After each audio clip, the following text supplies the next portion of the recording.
Welcome dear friends. आज हम लोग यह सिद्ध करेंगे कि साइन 45 डिग्री का मान 1/√2 क्यों होता है, tan 45 डिग्री का मान 1 क्यों होता है। इन सब मानों को आज हम बहुत ही सिंपल भाषा में हम लोग प्रूव करेंगे। चलिए शुरू करते हैं। प्रूफ। साइन 45 डिग्री बराबर 1/√2, इसको साबित करने के लिए हमें एक ट्रायंगल खींचना पड़ेगा, एक ट्रायंगल का फिगर बनाना पड़ेगा समकोण समद्विबाहु त्रिभुज का। मान लीजिए कि त्रिभुज ABC एक समकोण समद्विबाहु त्रिभुज है। मान लीजिए let ABC is a right triangle. मान लीजिए कि ABC एक समकोण त्रिभुज है जिसमें कोण A 45 डिग्री है। मान लीजिए कि ABC एक राइट ट्रायंगल है जिसमें कोण A 45 डिग्री है, ठीक, और कोण B 90 डिग्री है। तो चूंकि कोण A 45 डिग्री है और कोण B 90 डिग्री है, इसलिए कोण C 45 डिग्री होगा, क्योंकि समकोण त्रिभुज के दो एक्यूट एंगल्स का योगफल 90 डिग्री के बराबर होता है। समकोण त्रिभुज के दो एक्यूट एंगल्स का सम 90 डिग्री के इक्वल होता है, क्योंकि एक एंगल ऑलरेडी 90 डिग्री होता है, तो शेष दो कोणों का योगफल, शेष दो एंगल्स का सम 90 डिग्री होगा। इसलिए उनमें से यदि एक 45 हो तो दूसरा भी 45 होगा, क्योंकि कोण A और कोण C का योगफल 90 डिग्री होगा। कोण A और कोण C, एंगल A और एंगल C का सम 90 डिग्री होगा, जिसमें से एंगल A ऑलरेडी 45 दिया है, तो एंगल C भी 45 ही होगा, क्योंकि 45 मिलकर 90 हो जाएगा। इसलिए एंगल C होगा 45 डिग्री। मान लेते हैं एंगल C को थीटा मान लेते हैं। इस एक्यूट एंगल को हम लोग थीटा मान लेते हैं। तो क्लियर है कि थीटा भी 45 डिग्री होगा, क्योंकि हम लोग ऑलरेडी एक्यूट एंगल A को 45 डिग्री मान चुके हैं, मतलब एक्यूट एंगल 45 डिग्री दिया है, तो एक्यूट एंगल C भी 45 डिग्री ही होगा, क्योंकि दोनों कोणों को जोड़ने पर 90 डिग्री आएगा। इसलिए थीटा भी 45 डिग्री होगा, क्योंकि C को थीटा माने हैं, तो थीटा भी 45 डिग्री ही होगा।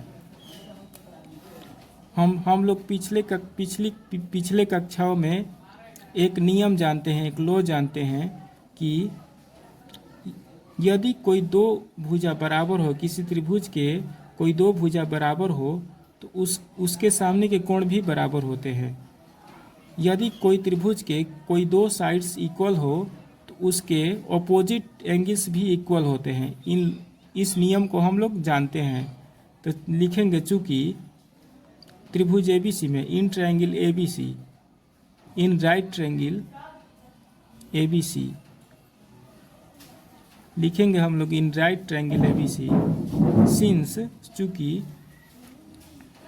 AB is equal to BC given, AB is equal to BC given है, दिया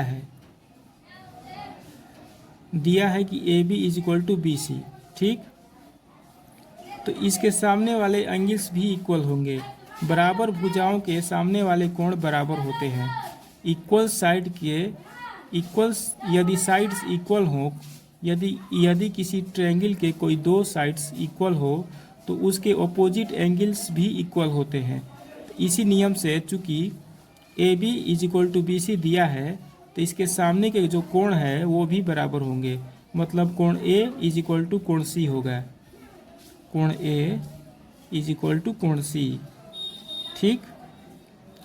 कोण A है कितना डिग्री, 45 डिग्री है, दिया गया है, इज इक्वल टू कोण C, इसलिए कोण C भी 45 डिग्री होगा, ठीक।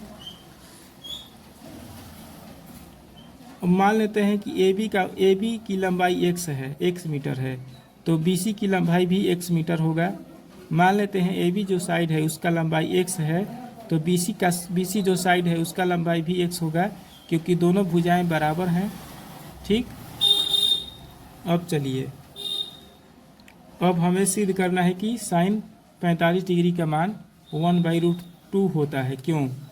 चलिए, बहुत आसान है, देखिए ध्यान से। तो इस ट्रायंगल में हम लोग साइन थीटा लेंगे। ट्रायंगल एबीसी में, इन ट्रायंगल एबीसी चूँकि बी 90 डिग्री है तो सी एक्यूट एंगल होगा, मतलब थीटा एक्यूट एंगल होगा, तो साइन थीटा का फॉर्मूला होता है परपेंडिकुलर बटा हाइपोटेनस। तो क्लियर है कि थीटा के सामने वाले साइड को परपेंडिकुलर कहते हैं, तो थीटा का सामने वाली भुजा है ए बी, तो ए बी हो जाएगा परपेंडिकुलर, मतलब परपेंडिकुलर का मान दिया है एक्स, तो यहाँ पर लिखेंगे एक्स। पहले हम लोग हाइपोटेनस निकाल लेते हैं। तो हाइपोटेनस कैसे निकलेगा? तो हाइपोटेनस का फॉर्मूला होता है अंडर रूट परपेंडिकुलर का स्क्वायर मतलब ए बी का स्क्वायर प्लस बेस का स्क्वायर मतलब बी सी का स्क्वायर। तो ए बी का मान हम लोग माने हैं एक्स, तो एक्स का स्क्वायर करेंगे प्लस बी सी भी एक्स है तो एक्स का स्क्वायर करेंगे, तो अंडर रूट 2x स्क्वायर हो जाएगा। स्क्वायर के चलते एक्स रूट से बाहर आ जाएगा और 2 रूट के अंदर रह जाएगा, मतलब हाइपोटेनस का मान आ गया x अंडर रूट 2, तो यहाँ पर लिखेंगे x अंडर रूट 2। अब देखिए in triangle ABC, in right triangle ABC sine theta, हम लोग थीटा एंगल ले रहे हैं, तो साइन थीटा का फॉर्मूला हो जाएगा परपेंडिकुलर बाई हाइपोटेनस। तो एंगल थीटा के लिए परपेंडिकुलर हो जाएगा सामने वाला x, हाइपोटेनस हो जाएगा x अंडर रूट 2।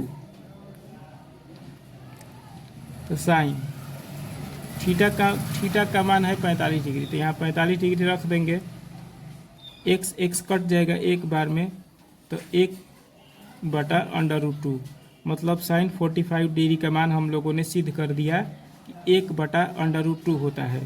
अब इसी ट्रायंगल में हम लोग कोस 45 डिग्री, यहाँ पर थीटा का मान 45 डिग्री है तो कोस 45 डिग्री। आधार, इस कोस का सूत्र होता है बेस बटा हाइपोटेनस, मतलब आधार बटा कर्ण। तो बेस हो गया, बेस है एक्स, थीटा के लिए बेस हो जाएगा बीसी का मान एक्स दिया है, तो यहाँ पर लिखेंगे एक्स। हाइपोटेनस हम लोग निकाल चुके हैं, हाइपोटेनस आया है x under root 2, hypotenuse AC है, एसी का मान हम लोग निकाल चुके हैं, तो यहाँ पर लिखेंगे एक्स अंडर रूट 2। एक्स एक बार में कट जाएगा, मतलब 1 बटा अंडर रूट 2 आ गया, मतलब कोस 45 डिग्री का मान भी 1 बटा अंडर रूट 2 आ गया। अब हम लोग निकालेंगे टाइन 45 डिग्री। टाइन थीटा का फॉर्मूला होता है परपेंडिकुलर बटा बेस, तो थीटा के लिए परपेंडिकुलर हो जाएगा ए बी का मान x हम लोग माने हैं x, थीटा के लिए बेस हो जाएगा बी सी हम लोग x माने हैं, क्योंकि दोनों साइड इक्वल है तो ए बी एक्स मानेंगे तो बी सी भी एक्स होगा, तो बेस हो जाएगा एक्स। तो टैन थीटा का मान कितना डिग्री है? 45 डिग्री है, टैन 45 डिग्री, एक्स और एक्स एक बार में कट जाएगा, मतलब 1 आ गया। टैन 45 डिग्री का मान भी हम लोगों ने प्रूफ कर दिया कि 1 होता है।